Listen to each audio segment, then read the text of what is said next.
A'udzubillahi minasyaitonirrajim. Bismillahirrahmanirrahim. Assalamualaikum warahmatullahi wabarakatuh. Kembali lagi bersama Mang Sukir di channel Sampul Hitam yang tentunya akan berbagi cerita. Dan untuk cerita kali ini masih melanjutkan cerita yang sebelumnya yang berjudul Akibat Sumpah Palsu dan Melangkahi Mayat Istri. Cerita ini ditulis oleh Sophia Baikwini. Dan bagi teman-teman yang ingin membacanya secara langsung, teman-teman bisa langsung kunjungi link yang saya sudah sertakan ada di deskripsi. Dan tak usah berlama-lama, mari kita ke ceritanya. Selamat mendengarkan.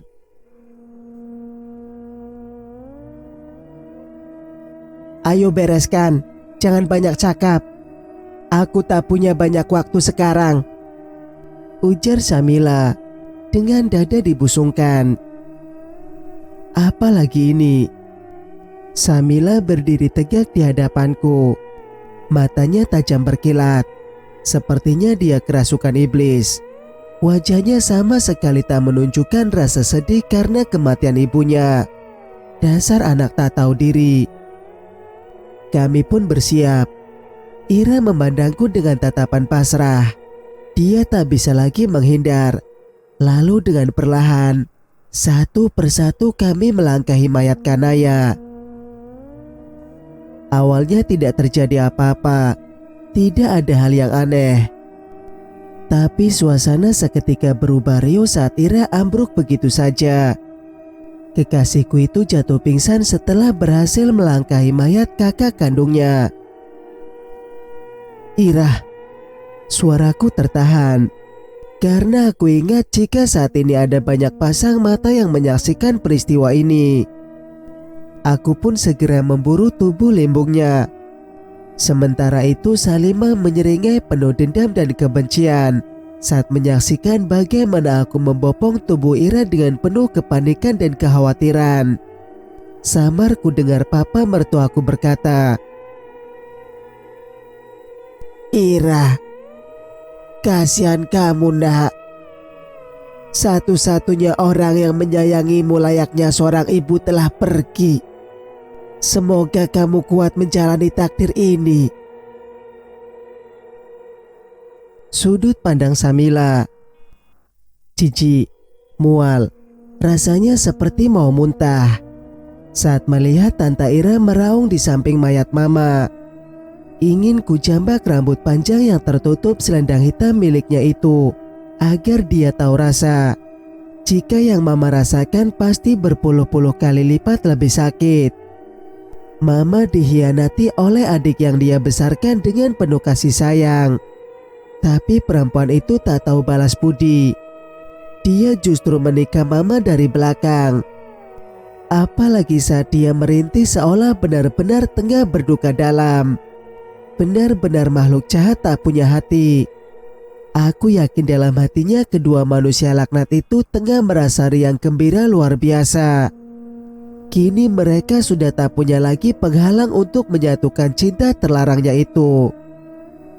Entah bagaimana lagi aku harus meyakinkan keluarga besar kami bahwa ada kecurangan dan kebohongan besar yang tengah dimainkan oleh kedua manusia sok suci di depanku ini. Ya, aku salah karena aku tak terlalu peduli dengan kondisi mama akhir-akhir ini. Kupikir diamnya mama hanya sebatas kesal biasa karena suaminya sering lembur, pulang malam dan tak lagi bisa menemaninya pergi jalan-jalan atau makan di luar. Jangan terlalu lebay mah, udah tua, malu sama umur. Kayak ABG aja pakai tulis-tulis di buku diari. Protesku saat kulihat mama tengah menulis di buku diarinya. Sekilas kulihat kalimat I love you Julian dengan huruf kapital dan di sampingnya tergambar hati yang retak. Mama buru-buru menutup diari berwarna hitam putih itu. Hampir saja aku tergelak. Tapi raut mama sepertinya benar-benar tengah kecewa. Namun berusaha menyembunyikan semuanya dariku. Mama iseng aja, Sa. Dia tertawa. Walaupun sekarang aku sadar jika itu adalah tawa penuh derita. Mama, maafkan saya, Mah. Aku menjabak rambutku perlahan, mengingat betapa acuhnya aku pada sosok mama saat itu.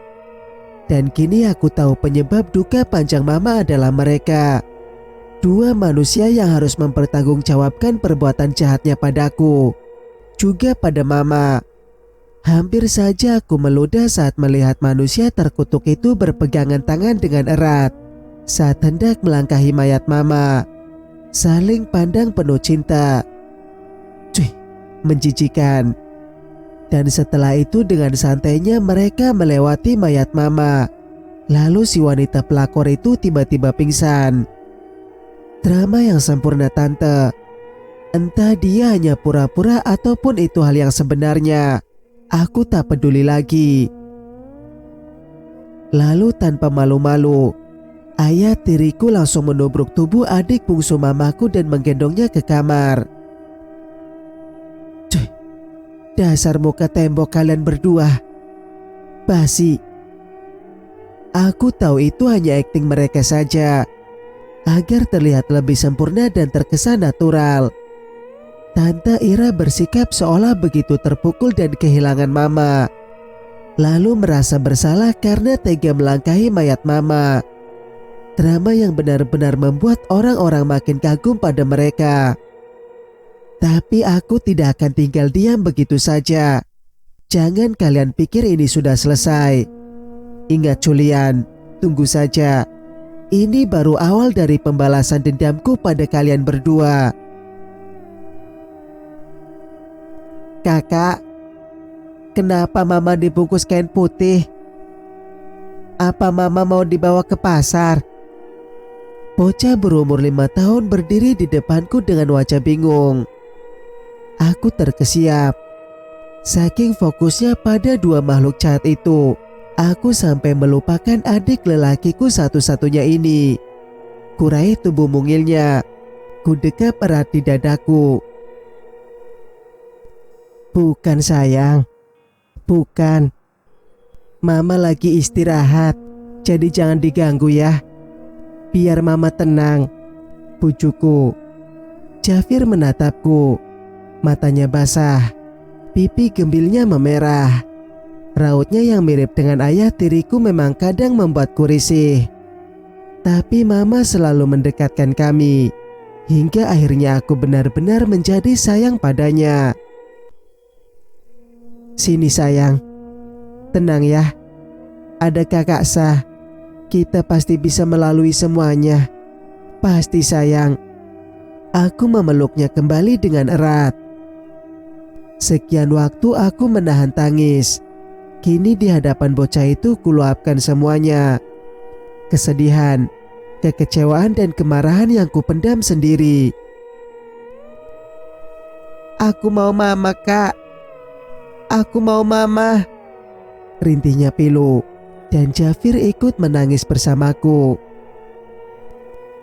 Kita semua sayang Mama, Jafi. Kakak, kamu juga kakek. Semuanya sayang Mama, sayang. Ucapku diringi isak tangis. Kuusap punggung bocah beraroma minyak telon. Apa Papa dan Tante Ira juga sayang Mama? Tanpa dosa, bocah kecil itu mengajukan pertanyaan menyedihkan itu padaku. Kesedihan itu semakin sempurna.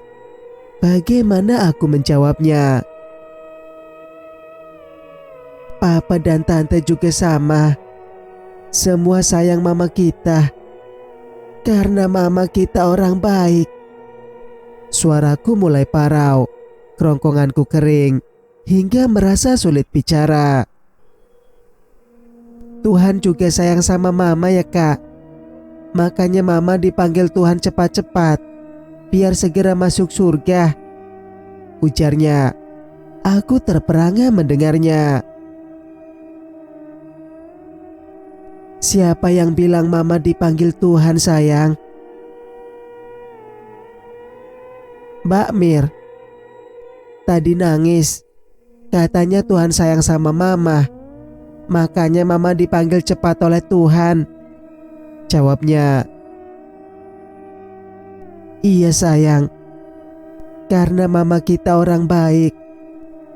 Benar kata Mbak Mir.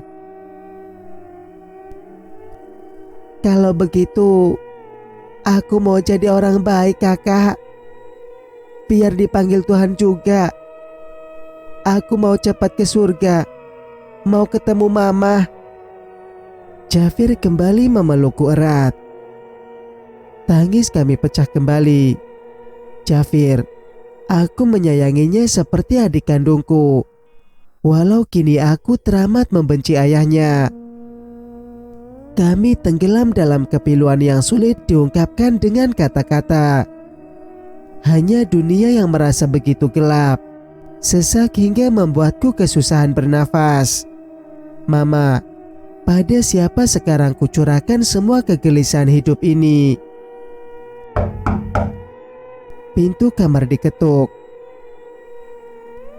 Iya, masuk saja. Kuseka air mata dengan cepat. Aku harus terlihat kuat, tegar menerima semuanya. Aku tak mau dua manusia laknat itu bahagia dengan kesedihan yang aku perlihatkan di hadapan mereka. Non Samilah, kata Pak Julian, jenazah ibu akan segera dibawa ke pemakaman. Apa Nonsa akan ikut ke sana juga? Mbak Miranti, pengasuh Jafir, berdiri di ambang pintu. Wajahnya tak jauh dariku dan Jafir, sama-sama berduka. Saya ikut Mbak. Ajak Jafir juga. Biar dia melihat bagaimana Mama nanti beristirahat. Tugasku menyerahkan Jafir pada Mbak Mira. Adik ikut Mbak Mir ya. Kakak ada urusan sebentar. Jafir mengangguk patuh. Lalu bocah itu dituntun turun ke lantai bawah oleh Mbak Mir. Aku berjalan di belakang keduanya. Tapi langkahku terhenti ketika mendengar suara yang berasal dari kamar Tante Ira. Mas, aku gak ikut ke pemakaman ya. Badanku lemas.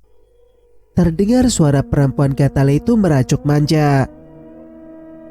Kudekatkan telingaku ke arah daun pintu yang sedikit terbuka. Tidak apa-apa. Kalau kamu merasa lebih baik seperti itu, jawab ayah tiriku. Bijak sekali dia. Kamu mau ikut? Iya dong sayang. Bagaimana nanti kata orang-orang kalau aku tidak ikut mengantar jenazah istriku ke pemakamannya? Bisa hancur reputasi sebagai suami teladanku ini.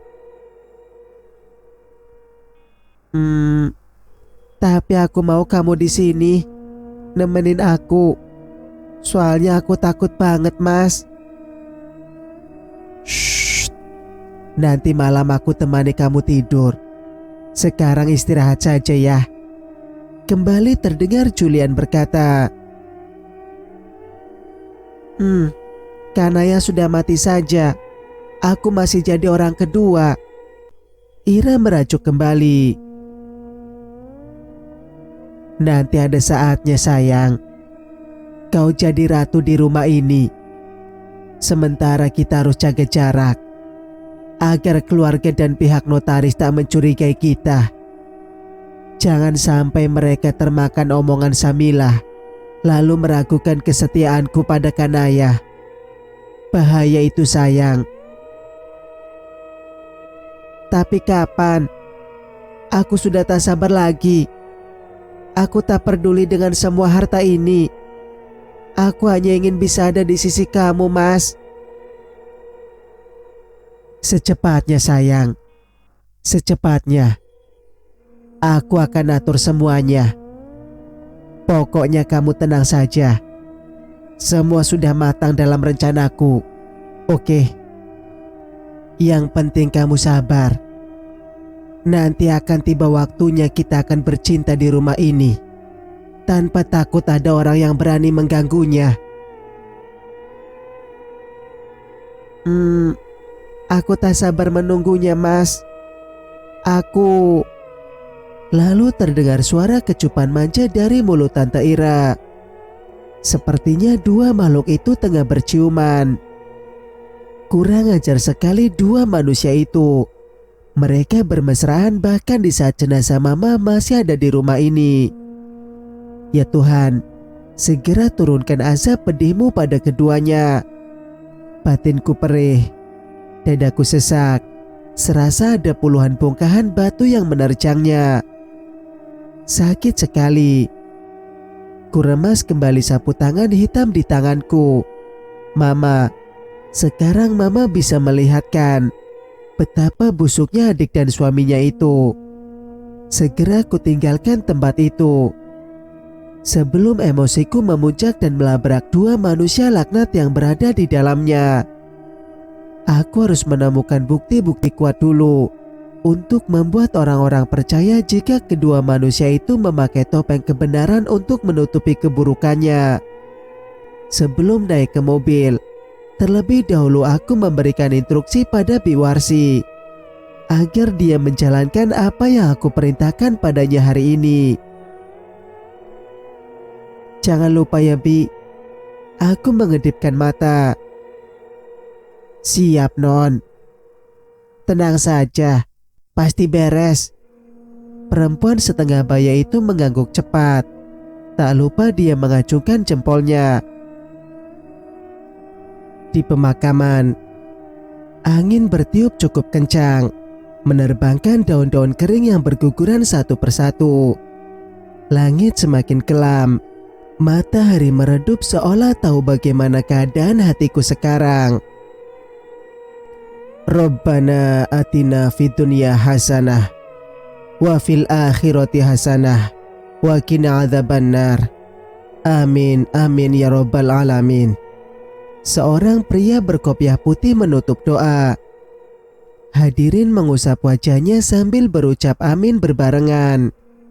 Hujan gerimis mulai turun, membasahi tanah pemakaman yang masih merah. Sebagian besar para pelayat yang ikut mengantarkan Mama ke tempat peristirahatannya yang terakhir sudah pun pulang. Hanya ada petugas pemakaman yang masih merapikan peralatan. Juga kakek dan ayah tiriku yang tengah berdiri di samping kakek. Adikku yang digendong oleh Suster Miranti. Sedangkan Tante Ira tak ikut ke pemakaman. Kata kakek dia masih syok dengan permintaan anehku tadi. Aku yakin itu alasan saja. Tapi baguslah. Setidaknya aku tak harus merasa jijik dan mual karena harus melihat drama kepura-puraannya kembali di makam mamaku ini. Hari semakin gelap. Hujan benar-benar membuat matahari tak berani menunjukkan wajahnya. Pergi entah kemana. Angin bertiup kembali. Pohon-pohon berderak. Dahannya saling bergesekan satu sama lain. Daun-daun bergoyang ke sana kemari, membuat suasana semakin mencekam. Seandainya ada alunan musik yang senada seperti di film-film horor, mungkin aku pun akan memilih pergi dari tempat ini.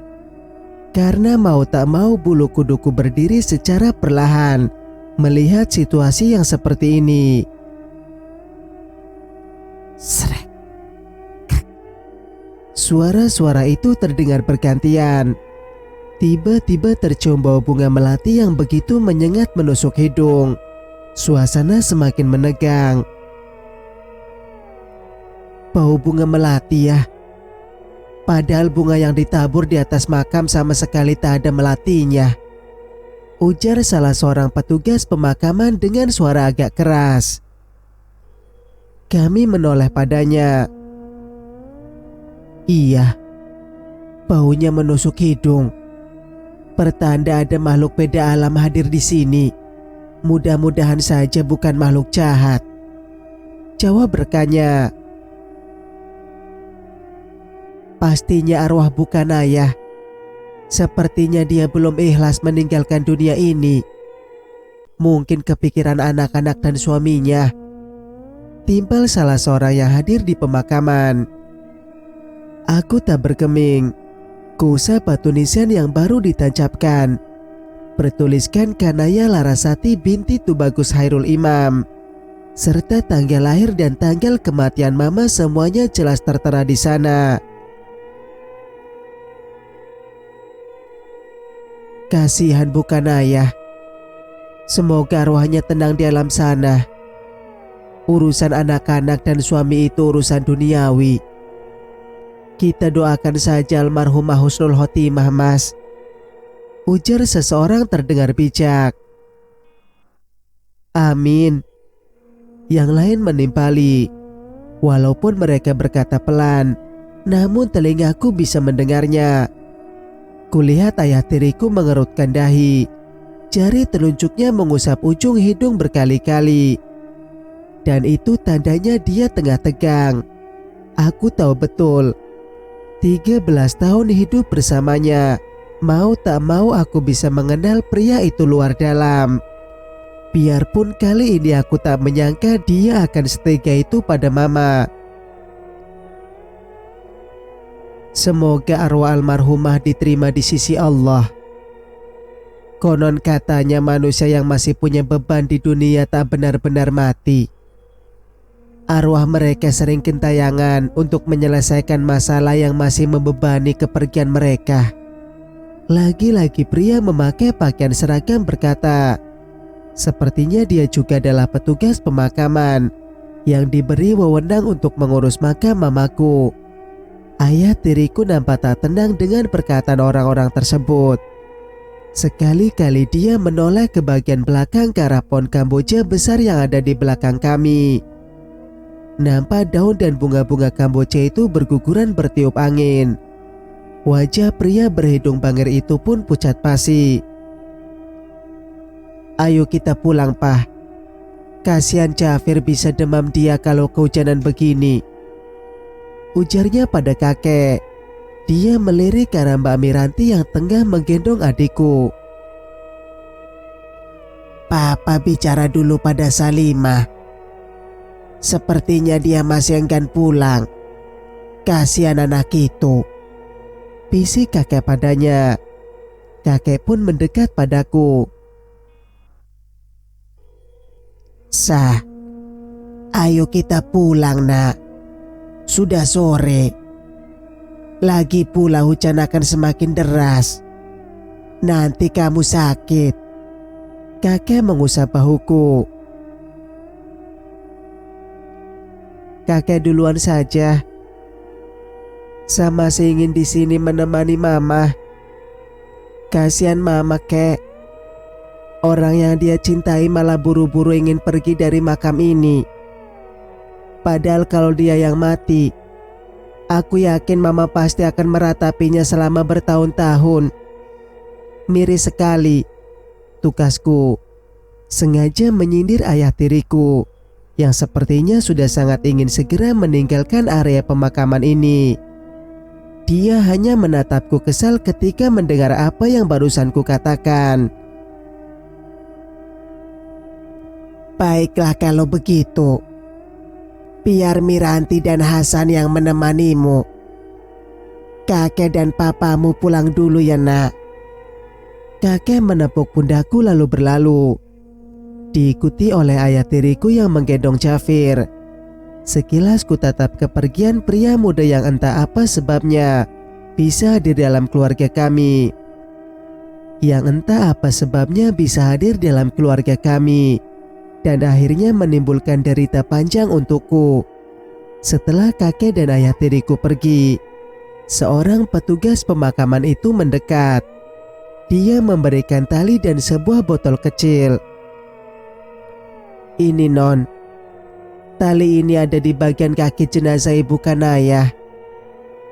Tadi kami membukanya sebelum dimasukkan liang lahat. Aku menerimanya. Terima kasih atas bantuannya, Pak.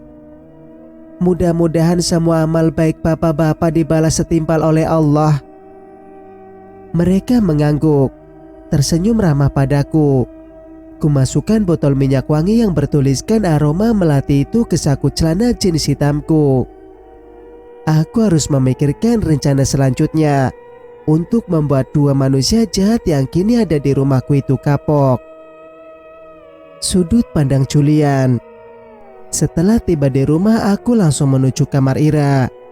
Tentu saja tanpa sepengetahuan papa mertuaku. Kalau iya, bisa saja dia pun seperti istriku, terkena serangan jantung dadakan. Mas, Ira yang melihatku masuk ke kamarnya langsung menghambur ke pelukanku. Aku takut, Mas. Takut. Lampu di rumah ini nyala hidup dengan sendirinya. Bahkan di tembok ruang tamu, aku lihat banyak bayangan hitam bergerak-gerak sendiri, Mas. Ujarnya dengan nafas terengah. Wajahnya pucat pasi. Jelas kalau saat ini Ira tengah dalam ketakutan luar biasa. Tenang sayang, tenang. Kita harus menyikapi ini dengan ketenangan batin. Kalau perlu, aku akan memanggil orang pintar untuk meruat rumah ini. Maksud Mas mau manggil dukun? Mata Ira mendelik. Sejurus dia memandang wajahku lekat. Sekilas wajahnya mirip sekali dengan Kanaya. Kamu jangan ngeliatin aku begitu sayang. Ngeri aku. Kamu mirip banget dengan Kanaya, ujarku, menutup mata Ira dengan telapak tanganku. Ih, kamu ngeselin, Mas. Pakai nyamain aku sama almarhumah istrimu. Ya aku dan dia bedalah, ketus Ira. Dia memang tak suka kalau aku menyamakannya dengan Kanaya. Iya, maaf. Aku salah lihat kali. Mataku jadi sedikit error karena permintaan aneh Salimah. Bahkan tadi di pemakaman aku melihat bayangan Kanaya berdiri di belakang pohon Kamboja. Jelas saja aku takut. Makanya aku buru-buru pulang. Jelasku. Masa sih, Mas? Serius. Mana bau melati menyengat hidung? Kata petugas makam, biasanya itu karena arwah orang yang meninggal masih berkeliaran di dunia. Dia belum mati dengan sempurna. Apa Mbak Kanaya belum mati sempurna, Mas? Ya mungkin saja sayang. Mana bisa juga dia mati sempurna. Sementara dia mati karena melihatku menggaulimu di atas meja kerja. Mas, aku takut. Ira memelukku erat. Aku mendekapnya. Ira mengajakku berbaring di kasurnya. Mas, apa harus kita cari dukun? Kalau arwah Kanaya masih terus mengganggu kita, sepertinya harus. Tidak ada jalan lain lagi. Apa itu tidak akan menimbulkan kecurigaan pada penghuni rumah ini? Ya kita harus lebih pintar mengelabui Salimah. Caranya? Ikuti saja kata-kataku, Ra. Pasti semuanya berjalan dengan sempurna. Baiklah, Mas. Akan kuikuti semua yang kamu mau. Asal kau penuhi janjimu untuk segera menikahiku. Ira membekap mulutku dengan bibirnya secara spontan. Aku kewalahan menahan serangan birahinya yang memuncak tiba-tiba. Tapi itulah yang membuat aku menggilainya. Ira pintar bermain di atas ranjang. Dia piawai memuaskan hasrat kelakianku. Hingga terkadang aku yang terkapar karena tak sanggup dengan semua gaya bercintanya. Di tengah ciuman panas kami, tiba-tiba pintu kamar Ira diketuk. Spontan kami menghentikan aksi itu. Rah, ini papa sayang. Suara mertuaku terdengar. Iya, Pah, jawab Ira terbata. Dia merapikan pakaiannya yang setengah terbuka, khususnya bagian atas dada, lalu rambut, dan dia buru-buru meraih selendang hitam yang tergeletak di atas kasur. Mengenakan benda itu dengan cepat. Lalu setengah panik Ira segera memintaku masuk ke dalam lemari pakaiannya. Mas masuk di sini dulu ya. Bahaya kalau papa tahu kita bermesraan di hari duka cita ini, ujarnya, mendorong tubuhku masuk ke dalam lemari. Itu karena kamu, Ra. Selalu mengundang nafsuku datang. Padahal tadi aku sudah benar-benar tak bisa mengendalikan semuanya. Padahal kami masih dalam kondisi berduka karena kematian istriku. Tapi yang namanya birahi, mana bisa ditahan. Apalagi Ira begitu menggoda. Ciuman dahsyatnya benar-benar membuatku gila. Kehilangan akal waras begitu saja. Pintu terbuka. Terdengar langkah kaki papa mertuaku dan Ira. Mereka sepertinya duduk di atas kasur bekas kami bercinta tadi. Rah, papa mau bicara serius dengan kamu. Bicara apa, Pah? Suara Ira terdengar sendu. Wah, berakting lagi dia rupanya. Pintar sekali calon istriku itu. Dia benar-benar akan jadi pasangan sempurna untukku. Papa mau kamu tak lagi berduka. Kita harus terima kepergian Kanaya. Kini dia sudah tiada. Setidaknya kita bisa melapangkan jalannya menuju alam akhirat. Tidak membebaninya dengan hal lain. Iya, Pah. Aku juga berusaha. Tapi tidak secepat ini. Kakak begitu baik padaku. Dia satu-satunya orang yang tulus menyayangi aku, Pah, ujar Ira. Iya, Papa tahu itu. Tapi entah kenapa Papa sangat kepikiran omongan Salima yang curiga padamu dan Julian. Jadi Papa percaya pada apa yang diucapkan oleh Salimah. Tega sekali Papa padaku. Ira terdengar sedih. Dia mulai menangis. Bukan begitu, sayang. Tapi setidaknya orang lain pun akan berpikir seperti Papa. Jika kamu tak segera menyelesaikan semuanya.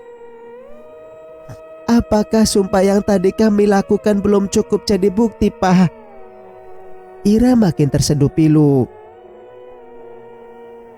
Bagi Papa itu sudah cukup.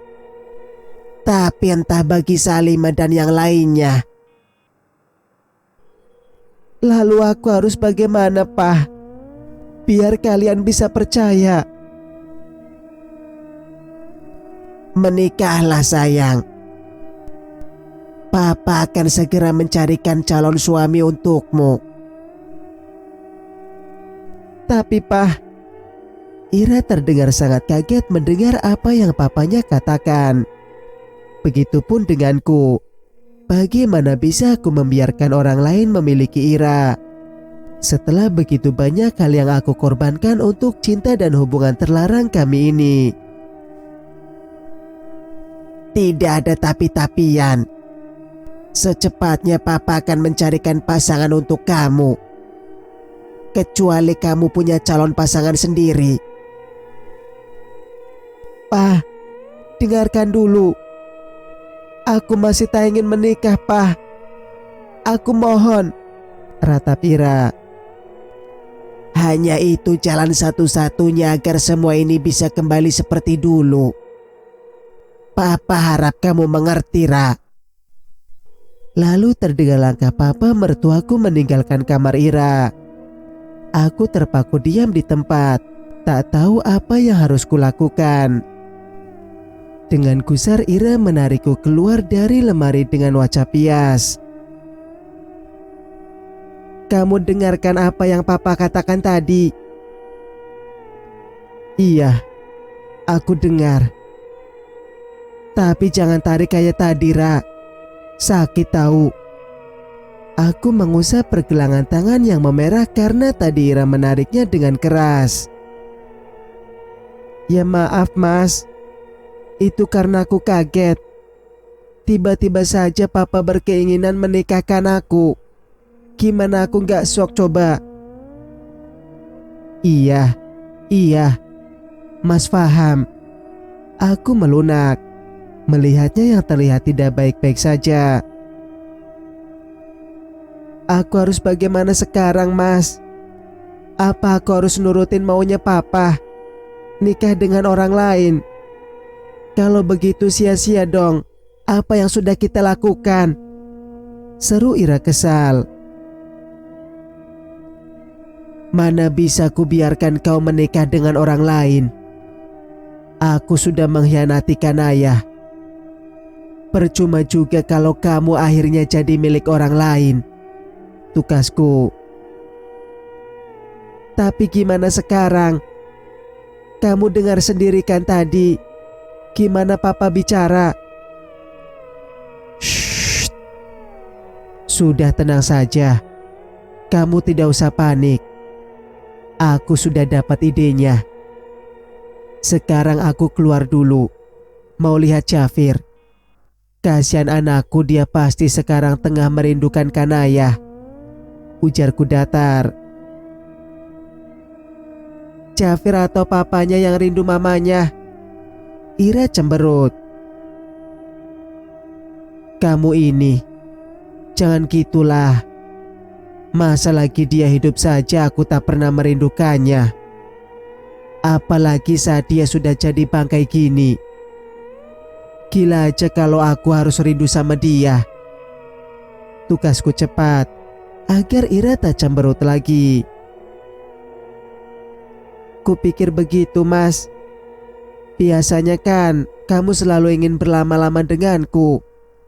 Ira mendekat padaku. Dia menciumi leherku dengan mesra. Nanti ya sayang. Besok kita lanjut lagi. Sekarang aku mau ke kamar Jafir dulu. Ku kecup dahi Ira lembut, tapi dia kembali melahap bibirku penuh gairah. Sayang, please. Kalau begini mana bisa aku keluar kamarmu ini? Ujarku terbata karena mulutku dijejali bibirnya. Kan mas gitu. Ira menghentikan ciumannya. Aku janji secepatnya kita akan menikah, biar kita bebas melakukan seperti ini. Segera aku bangkit dan pergi meninggalkan kamar Ira. Setelah mengecek tidak ada orang yang melihatku keluar dari sana. Kalau Ira terus bertingkah seperti itu, mana bisa aku keluar dari sana. Yang ada si junior yang keluar isinya. Ira memang top kalau masalah bercinta. Dia bisa menghabiskan sepanjang malam untuk memuaskan hasratku. Papa. Jafir berlari ke arahku saat dia tahu aku datang. Aku memeluknya. Tidak apa-apa. Kakak keluar dulu ya. Ternyata ada Salima di kamar itu, dan dia bergegas ketika melihat kedatanganku. Sah, aku memanggilnya. Setidaknya aku ingin memperbaiki hubungan kami yang tiba-tiba saja rusak. Silahkan nikmati malam kebebasan kalian setelah mamaku tiada. Awas saja kalau keburukan kalian itu membangkitkan arwah mamaku kembali. Dia menutup pintu dengan cukup keras, hingga Jafir mendongakkan wajahnya ke arah pintu, heran melihat sikap Salima. Kakak kenapa papa? Apa kakak marah pada Jafi? Tidak sayang, kakak tidak marah. Mungkin kakak lagi sedih aja. Udah sekarang kamu tidur ya, atau mau minum susu dulu? Aku udah minum susu. Tadi kakak yang buatin. Enak banget susunya. Jafir menunjuk botol susu yang sudah kosong. Sejak kapan anak itu bisa membuat susu? Padahal dia sendiri selalu merengek minta dibuatkan oleh mamanya. Salimah tiba-tiba berubah dalam sekejap. Sikap manjanya hilang entah kemana. Tiba-tiba aku teringat di mana saat pertama aku datang ke rumah ini sebagai suami dari Kanaya.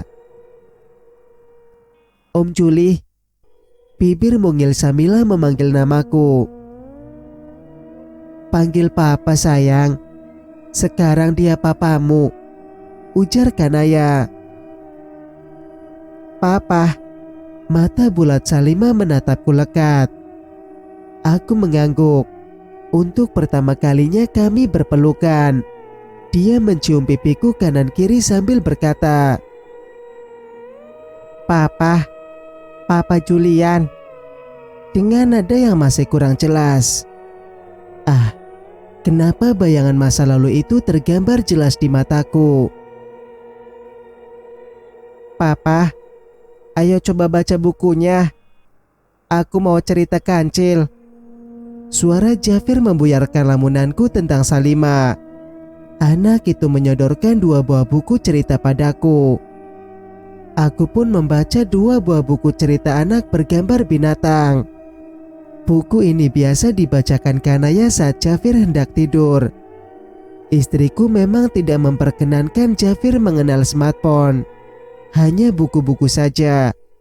Dan sesekali dia mengajaknya nonton televisi.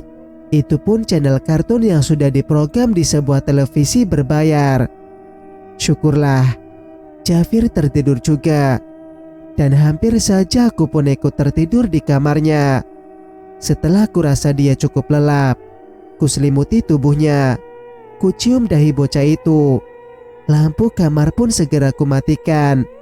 Lalu melangkah meninggalkan kamarnya. Kantuk mulai menyerangku. Hingga aku mempercepat langkahku menuruni anak tangga menuju kamar utama, di mana aku dan Kanaya biasa tidur bersama. Anehnya, malam ini aku tak bisa tidur. Suasana menjadi panas seketika. Ku coba menyalakan pendingin udara, bahkan menambah kadar dinginnya. Tapi nihil, tak ada udara dingin yang keluar dari sana. Sialan, sejak kapan AC ini rusak? Perasaan tadi siang baik-baik saja. Aku membanting remote-nya ke atas kasur, merebahkan diri, membuka semua kancing kemejaku agar tak terlalu kegerahan. Tiba-tiba AC menyala dengan sendirinya. Harus segera diganti barang sialan ini. Aku merotok sendiri. Kini lampu kamarku yang mati dan tidak berapa lama menyala kembali. Kurang ajar. Kenapa semuanya jadi rusak begini? Aneh.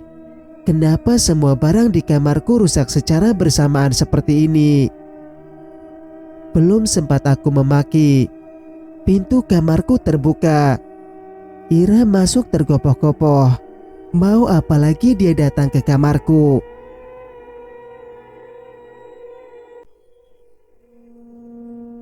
Cerita pun bersambung. Jika kalian suka dengan ceritanya, jangan lupa untuk like, komen, dan subscribe channel ini agar bisa mendengarkan cerita-cerita berikutnya. Wassalamualaikum warahmatullahi wabarakatuh.